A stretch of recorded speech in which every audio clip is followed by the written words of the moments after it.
Hi friends, tech ప్రపంచానికి స్వాగతం. ఈ వీడియోలో మనం మైక్రోఫోన్ లేకుండా ల్యాప్టాప్ ద్వారా హెచ్డి వాయిస్ ని ఎలా రికార్డ్ చేయాలో చూద్దాం.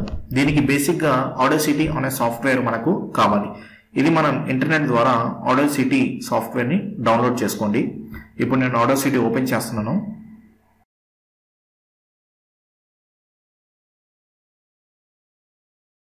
ఇక్కడ ఈ రెడ్ బటన్ చూశారు కదా, ఇది క్లిక్ చేస్తే మనం రికార్డింగ్ స్టార్ట్ చేయొచ్చు అనమాట. మనకి ల్యాప్టాప్ లో ఇన్బిల్ట్ మైక్రోఫోన్ ఒకటి ఉంటుంది. దాని ద్వారా మనం రికార్డ్ చేసుకొని ఎడిట్ చేసుకొని హెచ్డి వాయిస్ ని క్రియేట్ చేయొచ్చు. ఇప్పుడు చూడండి, నేను ఇది క్లిక్ చేసి రికార్డ్ చేస్తున్నాను. హాయ్ ఫ్రెండ్స్, టెక్ ప్రపంచానికి స్వాగతం, సుస్వాగతం. ఇప్పుడు ఇక్కడ ఎల్లో బటన్ నొక్కితే ఇక్కడ స్టాప్ అవుతుంది అనమాట. ఇప్పుడు స్టాప్ చేశాను. ఇక్కడ స్టార్టింగ్ కొంచెం డిస్టర్బెన్స్ వస్తుంది. ఇది బ్యాక్గ్రౌండ్ నాయిస్ అనమాట.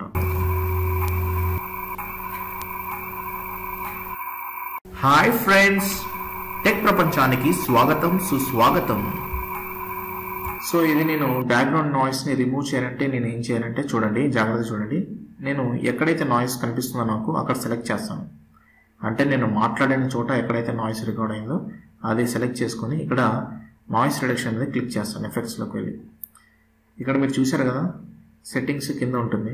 ఫస్ట్ నేను ఇక్కడ గెట్ నాయిస్ ప్రొఫైల్ మీద క్లిక్ చేస్తాను. క్లిక్ చేసినాక అది నా నాయిస్ బ్యాక్గ్రౌండ్ నాయిస్ని డిటెక్ట్ చేసి ఇక్కడ సెలెక్ట్ చేసుకుంటుంది. చేసిన తర్వాత ఒకసారి నేను కంట్రోల్ ఏ క్లిక్ చేస్తే మొత్తం అంతా సెలెక్ట్ అవుతుంది. మళ్ళీ ఎఫెక్ట్స్లోకి వెళ్ళి మళ్ళీ నాయిస్ రిడక్షన్ క్లిక్ చేసి ఇక్కడ ఈ స్టెప్ 2లో ఉన్న సెట్టింగ్స్ని కొంచెం అటు ఇటు చేసి ప్రివ్యూలో చూసుకుంటే మనకి తెలుస్తూ ఉంటుంది అన్నమాట.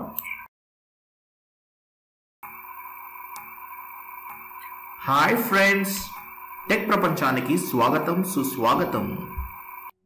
ఇలా చేసినాక ఇక్కడ ఇంకా నాకు నాయిస్ కనిపిస్తుంది. సో నేను మళ్ళీ సెలెక్ట్ చేసి మళ్ళీ నాయిస్ ప్రొఫైల్లో నాయిస్ రిడక్షన్లోకి వెళ్ళి గెట్ నాయిస్ ప్రొఫైల్ మళ్ళీ క్లిక్ చేసి సెలెక్ట్ చేసుకున్నాక మళ్ళీ నేను కంట్రోల్ ఏ సెలెక్ట్ చేసి ఎఫెక్ట్లోకి వెళ్ళి నాయిస్ రిడక్షన్ క్లిక్ చేసి ఓకే కొడతాను. సో ఇలా నేను ఆ నాయిస్ రెడ్యూస్ అయ్యే వరకు చేసుకొని ఫైనల్గా నాకు ఇక్కడ నాయిస్ గ్రాఫ్లో ఇక్కడ నాకు క్లియర్ స్ట్రైట్ లైన్ కనిపించే వరకు చేసుకొని ఆఖరికి ఇలా చేసేటప్పటికి నాకు ఇలా ఫైనల్ అవుట్పుట్ ఇలా వస్తుంది అనమాట. సో మీరు ఇప్పుడు చూడండి, నేను final output. Hi friends, tech ప్రపంచానికి స్వాగతం, సుస్వాగతం. చూసారు కదా ఇప్పుడు వాయిస్ ఇది ఎంత బాగా వచ్చిందో. ఇంకా మీరు ఎఫెక్ట్స్లోకి వెళ్ళి వేరే ఫంక్షన్స్ని ఒకసారి ట్రై చేసి చూడండి. నేను నెక్స్ట్ వీడియోలో మళ్ళీ పెడతాను మీకు ఎగ్జాక్ట్ హెచ్డి వాయిస్ ఎలా రప్పించాలో. అంతవరకు ఎఫెక్ట్స్ని మీరు ట్రై చేసి చూడండి, మీకు సూట్ అయ్యే వాయిస్ ఆల్రెడీ ఆల్మోస్ట్ దొరుకుతుంది. సో అది ఫ్రెండ్స్, ఆడోసిటీ ద్వారా బ్యాక్గ్రౌండ్ నాయిస్ని ఎలా తీయాలో ఈ వీడియోలో మనం నేర్చుకున్నాం. మరిన్ని వీడియోస్ కోసం సబ్స్క్రైబ్ అవ్వండి. ఈ వీడియో మీకు నచ్చినట్లయితే లైక్ చేయండి, షేర్ చేయండి, కమెంట్ చేయండి. Thank you.